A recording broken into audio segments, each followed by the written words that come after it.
Hi hello friends. Vidaamuyarchi மூவியில் ரெஜினா கசன்ட்ரா ஒரு villain ரோலில் ப்ளே பண்ணிருக்காங்கன்றது எல்லாத்துக்குமே தெரியும். அவங்க இப்போ ரீசெண்டாக கொடுத்த இன்டர்வியூவில் ஒரு சில விஷயங்களை ஷேர் பண்ணிருக்காங்க. அதில் குறிப்பாக சொல்லணும் அப்படின்னா அந்த ஃபைட் சீன்ஸை பற்றி அவங்க ஷேர் பண்ணிருக்காங்க.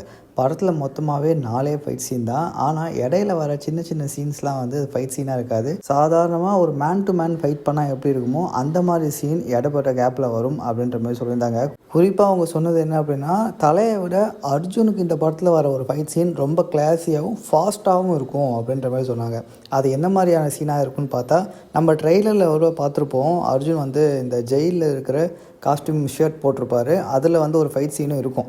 அந்த சீனை தான் அவங்க சொல்கிறாங்களோன்னு எனக்கு தோணுது. ஏன்னா அந்த சீனை ரொம்ப ஃபாஸ்ட்டாக காமிச்சிருப்பாங்க.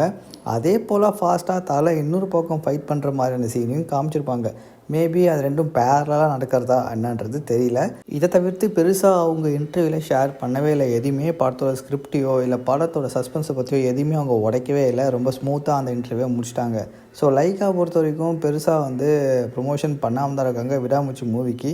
ஆனால் இந்த இடப்பட்ட கேப்பில் வர மஹி திருமணி இன்டர்வியூவும் சரி, ரெஜினா கசன்ட்ராவோட இன்டர்வியூவும் சரி, ரொம்பவே கொஞ்சம் ஹைப்பை ஏற்றிருக்கு அப்படின்னு தான் சொல்லணும் படத்துக்கு. அடுத்ததாக மஹி திருமணி கொடுத்த இன்டர்வியூ பற்றி நம்ம சேனலில் ஷேர் பண்ணுறோம். மறக்காமல் சேனலை சப்ஸ்கிரைப் பண்ணிக்கோங்க.